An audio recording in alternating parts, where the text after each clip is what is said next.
Hello everybody, আজকে একটা নতুন ভিডিও নিয়ে চলে এসেছি। তো সবাই ট্রাই করছে রোদের তাপে ডিম ভাজা। তো আজকে আমিও ট্রাই করব বলে নিয়ে চলে এসেছি এখানে সব সরঞ্জাম, রান্নাবান্না করব। তো আজকে টেম্পারেচার হচ্ছে 42 ডিগ্রি। তো আজকে আমি কিভাবে ডিম ভাজা দেখাই আপনাদেরকে, দেখবেন ভিডিওটা। আর এই যে এখানে আমি তেল নুন সাইডে রেখে দিলাম, খুন্তিটাও সাইডে থাক আর এই ডিমটাও এখানে থাক। আর এই তাওয়াটা আমি গরম করতে দিলাম। তো 1 ঘন্টা বাদে আমি আসছি। তো ফ্রেন্ডস, আবার চলে এসেছি। তো দেখা যাক। এই সরষের তেলটা ঢাললাম।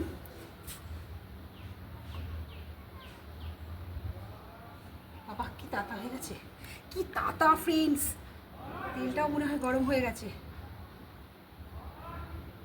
তো তেলটা একটু গরম হতে টাইম দিয়ে আমি তখন একটু ছাদে ঘুরি। আমরা তখন একটু ছাদে থাকা যাচ্ছে না, এত মাথায় ফুলটাকে দিয়ে দিই।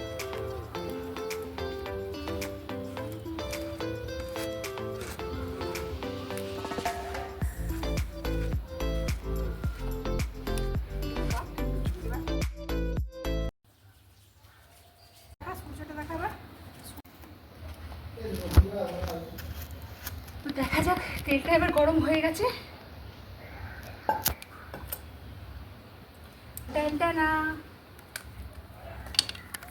তো ডিমের পোচ বানাচ্ছি ফ্রেন্ডস।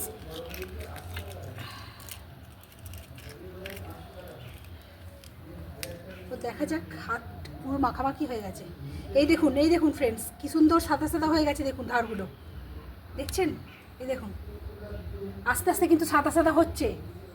ওয়াও, আমি তো বিশ্বাসই করতে পারছি না যে আমার ডিম অমলেট হচ্ছে। 42 ডিগ্রি সেলসিয়াস তাপমাত্রায় আমার অমলেট হয়ে গেছে। দেখুন, আমি তো ভাবতেও পারছি না। এটাকে কিন্তু খেয়েও দেখাবো আপনাদেরকে। দেখুন অনেকটাই কিন্তু সাদা হয়ে গেছে। আরও কিছুক্ষণ রাখলে একবার মোটামুটি একবার ডিমের পোচ রেডি হয়ে যাবে। তো এই দেখুন কিছুক্ষণ বাদে ডিমের পোচ কিন্তু একদম রেডি। চলুন, আমার নুন দেওয়া হয়নি, আমি একটু নুন দিয়ে দিই।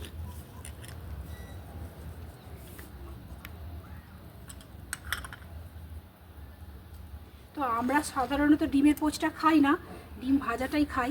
তো সেই জন্য এটাকে উল্টে দেবো, দিয়ে কুসুমটা একটুখানি ভাজা ভাজা করে নেব।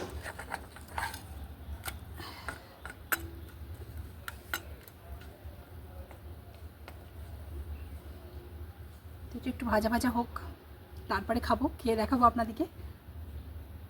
বন্ধ। তো মোটামুটি রেডি, তো আপনাদেরকে খেয়ে দেখাচ্ছি।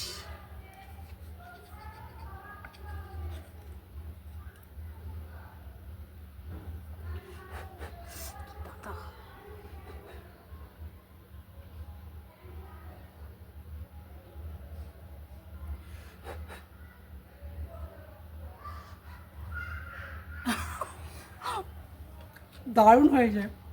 রোদের তাপে ডিম ভাজা আপনারাও এইভাবে খেয়ে দেখতে পারেন। তো চলুন, ভিডিওটা এখানে শেষ করছি। টাটা।